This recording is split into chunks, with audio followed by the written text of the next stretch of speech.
요한복음 19장. 그때 빌라도는 예수를 데려다가 채찍으로 쳤다.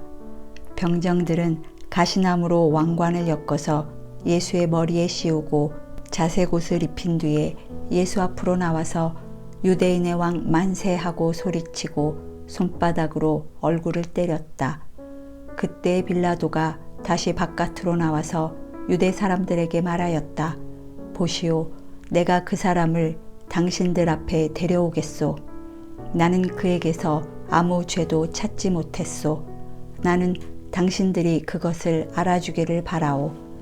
예수가 가시관을 쓰시고 자색옷을 입으신 채로 나오시니 빌라도가 그들에게 보시오, 이 사람이요 하고 말하였다. 대제사장들과 경비병들이 예수를 보고 외쳤다. 십자가에 못 박으시오. 십자가에 못 박으시오. 그러자 빌라도는 그들에게 당신들이 이 사람을 데려다가 십자가에 못 박으시오. 나는 이 사람에게서 아무 죄도 찾지 못했소 하고 말하였다. 유대 사람들이 그에게 대답하였다. 우리에게는 율법이 있는데 그 율법을 따르면 그는 마땅히 죽어야 합니다.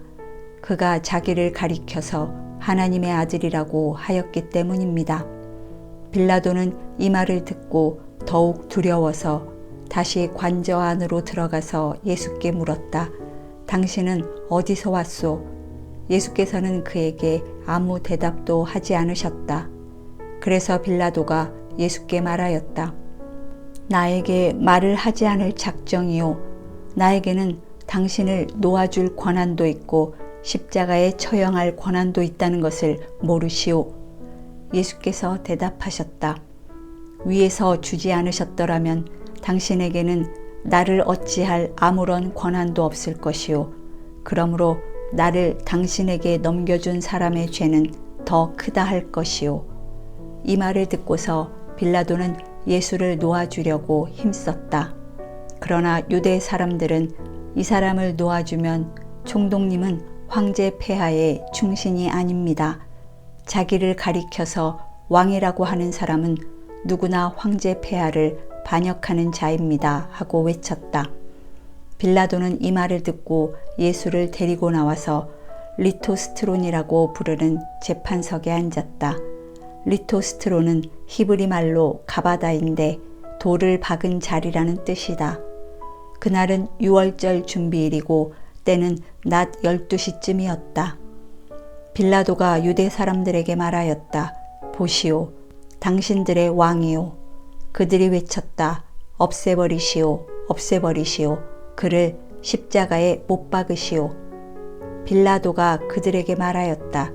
당신들의 왕을 십자가에 못 박으란 말이오.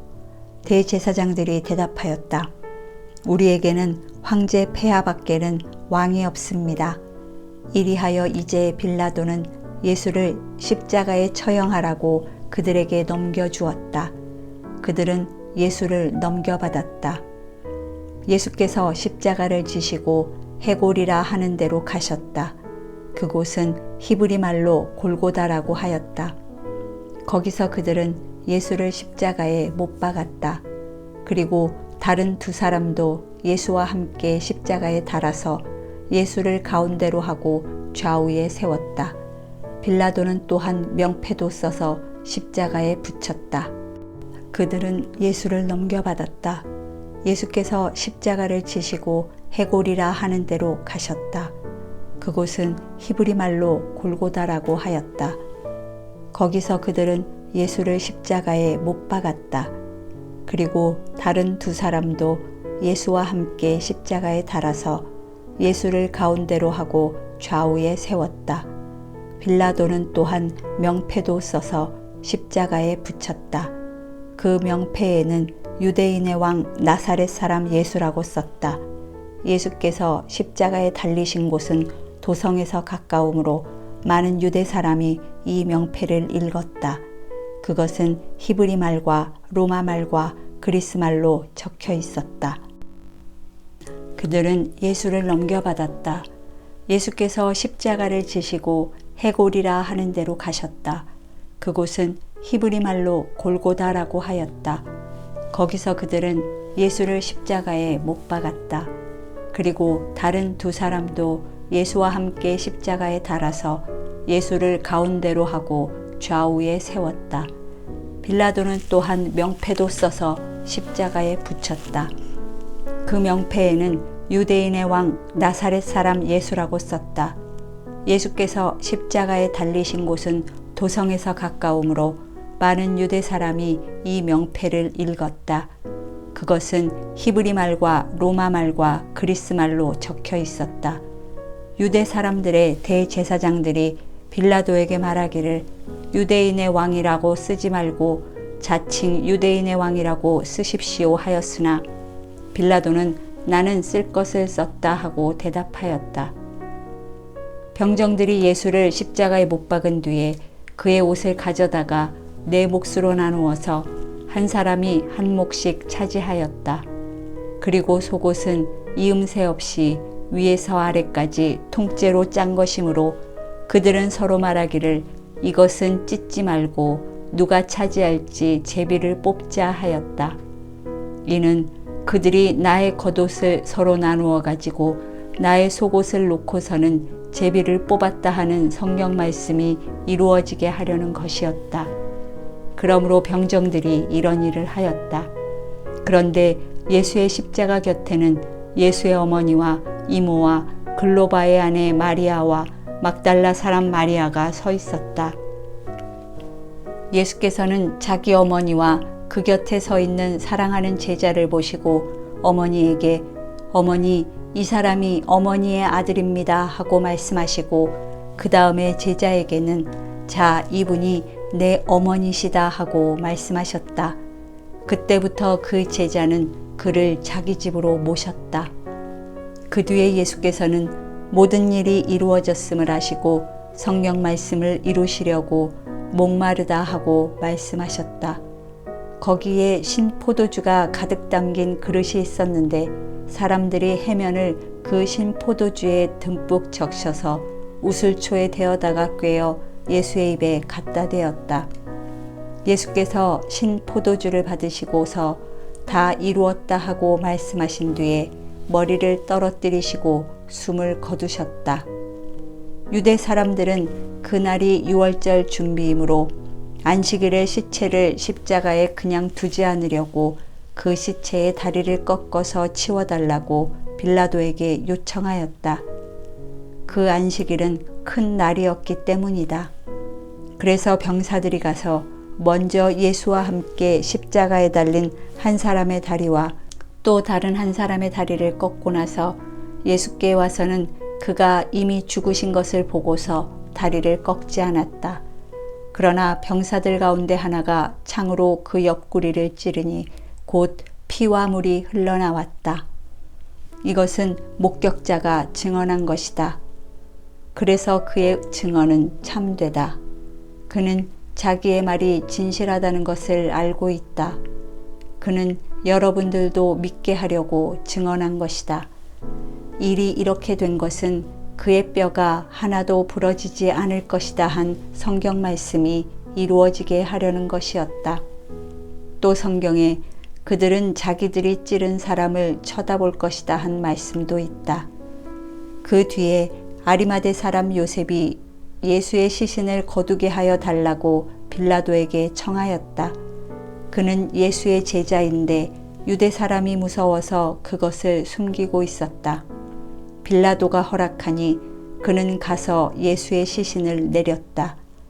또 전에 예수를 밤중에 찾아갔던 니고데모도 모략에 침향을 섞은 것을 100근쯤 가지고 왔다. 그들은 예수의 시신을 모셔다가 유대 사람의 장례 풍속대로 향료와 함께 삼배로 감았다. 예수가 십자가에 달리신 곳에 동산이 있었는데 그 동산에는 아직 사람을 장사한 일이 없는 새 무덤이 하나 있었다. 그날은 유대 사람이 안식일을 준비하는 날이고 또 무덤이 가까이 있었기 때문에 그들은 예수를 거기에 모셨다. 20장 주간의 첫날 이른 새벽에 막달라 사람 마리아가 무덤에 가서 보니 무덤 어귀를 막은 돌이 이미 옮겨져 있었다. 그래서 그 여자는 시몬 베드로와 예수께서 사랑하시던 그 다른 제자에게 달려가서 말하였다. 누가 주님을 무덤에서 가져갔습니다. 어디에 두었는지 모르겠습니다. 베드로와 그 다른 제자가 나와서 무덤으로 갔다. 둘이 함께 뛰었는데 그 다른 제자가 베드로보다 빨리 달려서 먼저 무덤에 이르렀다. 그런데 그는 몸을 굽혀서 삼배가 놓여 있는 것을 보았으나 안으로 들어가지는 않았다. 시몬 베드로도 그를 뒤따라왔다. 그가 무덤 안으로 들어가 보니 삼배가 놓여 있었고 예수의 머리를 싸맸던 수건은 그 삼배와 함께 놓여 있지 않고 한 곳에 따로 개켜 있었다. 그제서야 먼저 무덤에 다다른 그 다른 제자도 들어가서 보고 믿었다. 아직도 그들은 예수께서 죽은 사람들 가운데서 반드시 살아나야 한다는 성경 말씀을 깨닫지 못하였다. 그래서 제자들은 자기들이 있던 곳으로 다시 돌아갔다. 그런데 마리아는 무덤 밖에 서서 울고 있었다. 울다가 몸을 굽혀서 무덤 속을 들여다보니 흰옷을 입은 천사 둘이 앉아 있었다. 한 천사는 예수의 시신이 놓여 있던 자리 머리맡에 있었고 다른 한 천사는 발치에 있었다. 천사들이 마리아에게 말하였다. 여자여, 왜 우느냐? 마리아가 대답하였다. 누가 우리 주님을 가져갔습니다. 어디에 두었는지 모르겠습니다. 이렇게 말하고 뒤로 돌아섰을 때에 그 마리아는 예수께서 서 계신 것을 보았지만 그가 예수이신 줄은 알지 못하였다. 예수께서 마리아에게 말씀하셨다. 여자여, 왜 울고 있느냐? 누구를 찾느냐? 마리아는 그가 동산지기인 줄 알고 여보세요, 당신이 그를 옮겨 놓았거든 어디에다 두었는지를 내게 말해주세요. 내가 그를 모셔가겠습니다 하고 말하였다. 예수께서 마리아야 하고 부르셨다. 마리아가 돌아서서 히브리 말로 라부니 하고 불렀다. 그것은 선생님이란 뜻이다. 예수께서 마리아에게 말씀하셨다. 내게 손을 대지 말아라. 내가 아직 아버지께로 올라가지 않았다. 이제 내 형제들에게로 가서 이르기를 내가 나의 아버지 곧 너희의 아버지 나의 하나님 곧 너희의 하나님께로 올라간다고 말하여라. 막달라 사람 마리아는 제자들에게 가서 자기가 주님을 보았다는 것과 주님께서 자기에게 이런 말씀을 하셨다는 것을 전하였다. 그날 곧 주간의 첫날 저녁에 제자들은 유대 사람들이 무서워서 문을 모두 닫아 걸고 있었다. 그때 예수께서 와서 그들 가운데로 들어서셔서 너희에게 평화가 있기를 하고 인사말을 하셨다. 이 말씀을 하시고 나서 두 손과 옆구리를 그들에게 보여주셨다. 제자들은 주님을 보고 기뻐하였다. 예수께서 다시 그들에게 말씀하셨다. 너희에게 평화가 있기를 빈다. 아버지께서 나를 보내신 것 같이 나도 너희를 보낸다. 이렇게 말씀하신 다음에 그들에게 숨을 불어넣으시고 말씀하셨다. 성령을 받아라. 너희가 누구의 죄든지 용서해 주면 그 죄가 용서될 것이요 용서해 주지 않으면 그대로 남아있을 것이다. 12 제자 가운데 하나로서 쌍둥이라고 불리는 도마는 예수께서 오셨을 때에 그들과 함께 있지 않았다. 다른 제자들이 그에게 우리는 주님을 보았소 하고 말하였으나 도마는 그들에게 나는 내 눈으로 그의 손에 있는 못자국을 보고 또 내 손을 그의 옆구리에 넣어보지 않고서는 믿지 못하겠소 하고 말하였다. 여드레 뒤에 제자들이 다시 집안에 모여 있었는데 도마도 함께 있었다. 문이 잠겨 있었으나 예수께서 와서 그들 가운데로 들어서셔서 너희에게 평화가 있기를 하고 인사말을 하셨다. 그리고 나서 도마에게 말씀하셨다. 내 손가락을 이리 내밀어서 내 손을 만져보고 내 손을 내 옆구리에 넣어보아라. 그래서 의심을 떨쳐버리고 믿음을 가져라. 도마가 예수께 대답하기를 나의 주님, 나의 하나님 하니 예수께서 도마에게 말씀하셨다. 너는 나를 보았기 때문에 믿느냐? 나를 보지 않고도 믿는 사람은 복이 있다. 예수께서는 제자들 앞에서 이 책에 기록하지 않은 다른 표징도 많이 행하셨다. 그런데 여기에 이것이나마 기록한 목적은 여러분으로 하여금 예수가 그리스도요 하나님의 아들이심을 믿게 하고 또 그렇게 믿어서 그의 이름으로 생명을 얻게 하려는 것이다. 21장. 그 뒤에 예수께서 디베랴 바다에서 다시 제자들에게 자기를 나타내셨는데 그가 나타나신 경위는 이러하다. 시몬 베드로와 쌍둥이라고 불리는 도마와 갈릴리 가나 사람 나다나엘과 세베대의 아들들과 제자들 가운데서 다른 두 사람이 한자리에 있었다. 시몬 베드로가 그들에게 말하기를 나는 고기를 잡으러 가겠소 하니 그들이 우리도 함께 가겠소 하고 말하였다. 그들은 나가서 배를 탔다. 그러나 그날 밤에는 고기를 한 마리도 잡지 못하였다. 이미 동틀 무렵이 되었다. 그때 예수께서 바닷가에 들어서셨으나 제자들은 그가 예수이신 줄을 알지 못하였다. 그때 예수께서 제자들에게 물으셨다. 얘들아, 무얼 좀 잡았느냐? 그들이 대답하였다. 못 잡았습니다. 예수께서 그들에게 말씀하셨다. 그물을 배 오른쪽에 던져라. 그리하면 잡을 것이다. 제자들이 그물을 던지니 고기가 너무 많이 걸려서 그물을 끌어올릴 수가 없었다. 예수가 사랑하시는 제자가 베드로에게 저분은 주님이시다 하고 말하였다. 시몬 베드로는 주님이시라는 말을 듣고서 벗었던 몸에다가 겉옷을 두르고 바다로 뛰어내렸다. 그러나 나머지 제자들은 작은 배를 탄 채로 고기가 든 그물을 끌면서 해안으로 나왔다. 그들은 육지에서 100자 남짓밖에 떨어지지 않은 곳에 들어가서 고기를 잡고 있었던 것이다. 그들이 땅에 올라와서 보니 숯불을 피워놓았는데 그 위에 생선이 놓여 있고 빵도 있었다. 예수께서 제자들에게 말씀하셨다. 너희가 지금 잡은 생선을 조금 가져오너라. 시몬 베드로가 배에 올라가서 그물을 땅으로 끌어내렸다.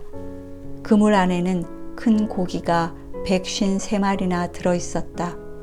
고기가 그렇게 많았으나 그물이 찢어지지 않았다. 예수께서 그들에게 말씀하셨다. 와서 아침을 먹어라. 제자들 가운데서 아무도 감히 선생님은 누구십니까? 하고 묻는 사람이 없었다. 그가 주님이신 것을 알았기 때문이다. 예수께서 가까이 오셔서 빵을 집어서 그들에게 주시고 이와 같이 생선도 주셨다. 예수께서 죽은 사람들 가운데서 살아나신 뒤에 제자들에게 자기를 나타내신 것은 이번이 세 번째였다. 그들이 아침을 먹은 뒤에 예수께서 시몬 베드로에게 물으셨다. 요한의 아들 시몬아, 내가 이 사람들보다 나를 더 사랑하느냐? 베드로가 대답하였다. 주님, 그렇습니다. 내가 주님을 사랑하는 줄을 주님께서 아십니다. 예수께서 그에게 말씀하셨다. 내 어린 양떼를 먹여라. 예수께서 두 번째로 그에게 물으셨다. 요한의 아들 시몬아, 내가 나를 사랑하느냐? 베드로가 대답하였다. 주님, 그렇습니다. 내가 주님을 사랑하는 줄을 주님께서 아십니다. 예수께서 그에게 말씀하셨다. 내 양떼를 쳐라. 예수께서 세 번째로 물으셨다. 요한의 아들 시몬아, 내가 나를 사랑하느냐? 그때 베드로는 예수께서 내가 나를 사랑하느냐 하고 세 번이나 물으심으로 불안해서 주님께서는 모든 것을 아십니다. 그러므로 내가 주님을 사랑하는 줄을 주님께서 아십니다 하고 대답하였다. 예수께서 그에게 말씀하셨다. 내 양떼를 먹여라. 내가 진정으로 내게 말한다. 내가 젊어서는 스스로 띠를 띠고 내가 가고 싶은 곳을 다녔으나 내가 늙어서는 남들이 내 팔을 벌릴 것이고 너를 묶어서 내가 바라지 않는 곳으로 너를 끌고 갈 것이다. 예수께서 이렇게 말씀하신 것은 베드로가 어떤 죽음으로 하나님께 영광을 돌릴 것인가를 암시하신 것이다. 예수께서 이 말씀을 하시고 나서 베드로에게 나를 따라라 하고 말씀하셨다. 베드로가 돌아다 보니 예수께서 사랑하시던 제자가 따라오고 있었다. 이 제자는 마지막 만찬 때에 예수의 가슴에 기대어서 주님을 넘겨줄 자가 누구입니까? 하고 물었던 사람이다. 베드로가 이 제자를 보고서 예수께 물었다. 주님, 이 사람은 어떻게 되겠습니까? 예수께서 말씀하셨다. 내가 올 때까지 그가 살아있기를 내가 바란다고 한들 그것이 너와 무슨 상관이 있느냐? 너는 나를 따라라. 이 말씀이 믿는 사람들 사이에 퍼져나가서 그 제자는 죽지 않을 것이라고들 하였지만 예수께서는 그가 죽지 않을 것이라고 말씀하신 것이 아니라 내가 올 때까지 그가 살아있기를 내가 바란다고 한들 그것이 너와 무슨 상관이 있느냐 하고 말씀하신 것뿐이다. 이 모든 일을 증언하고 또 이 사실을 기록한 사람이 바로 이 제자이다. 우리는 그의 증언이 참되다는 것을 알고 있다. 예수께서 하신 일은 이 밖에도 많이 있어서 그것을 낱낱이 기록한다면 이 세상이라도 그 기록한 책들을 다 담아두기에 부족할 것이라고 생각한다. 요한복음 통독을 마쳤습니다. 수고하셨습니다.